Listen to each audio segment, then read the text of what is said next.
J'ai tout essayé. Voilà la réponse que j'obtiens lorsque je rencontre pour la première fois mes clients. Quand je leur pose la question, mais pourquoi tu ne réussis pas à atteindre tes objectifs? Quelle action, quelle stratégie concrète tu peux mettre en place pour atteindre tes objectifs? J'entends le plus souvent, j'ai tout essayé. Tu sais, Johan, j'ai tout essayé. Ça marche pas.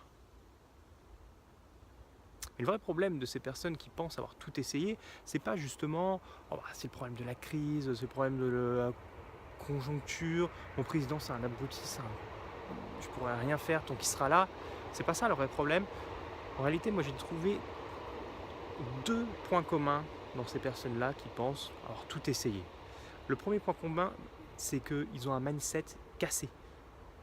Ils ont un état d'esprit cassé. Parce que forcément, si tu te dis dans ta tête, de toute manière, quoi que je fasse, j'ai tout essayé, quoi que se mette en place, de toute manière, ça ne marchera pas parce que j'ai tout essayé, forcément, l'action suivante que tu vas mettre en place, la stratégie suivante que tu vas mettre en place, tu vas automatiquement aller chercher l'échec, inconsciemment.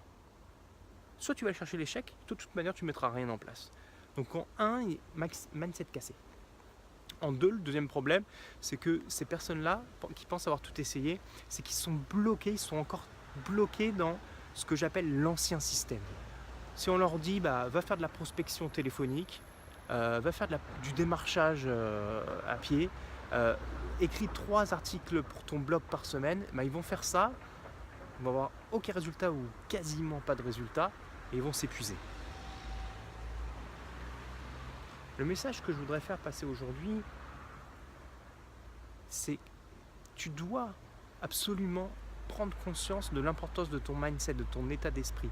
Les entrepreneurs à succès, la différence entre un entrepreneur à succès et un entrepreneur qui n'a pas encore réussi ou qui va vers la voie de l'échec, c'est que l'entrepreneur à succès, lui, il a eu des échecs, mais la différence, c'est qu'il a persévéré.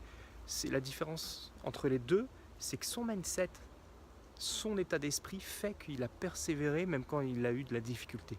Et le deuxième point, c'est qu'il n'est pas resté dans ce que j'appelle l'ancien modèle. C'est qu'il a réfléchi à essayer de créer dans sa stratégie des effets de levier. Donc en un, travaille ton mindset. En deux, réfléchis comment tu peux créer des effets de levier dans ta stratégie. Et en trois, comme d'habitude, prends soin de toi. Allez, ciao ciao.